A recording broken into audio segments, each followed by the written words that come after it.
Hello everyone and welcome to this tutorial where we'll be guiding you on how to cancel booking in Trip.com. So the first thing you'd like to do is to log on into your Trip.com account on your mobile device, and then at the bottom of the screen you want to go to My Trips, and then go to the top and you'll see All Bookings. Click on it.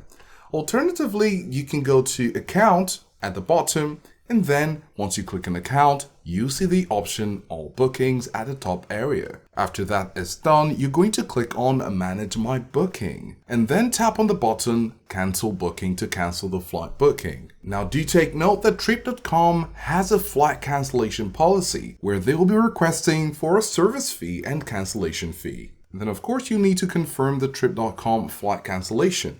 So check out the refund detail and confirm the processing fees and then click on Next. Once you click on Next, you have a summary of your cancellation request, and then of course at the bottom right corner you want to click on Submit. This will complete the procedure. Do let us know if this was helpful, and thanks for watching.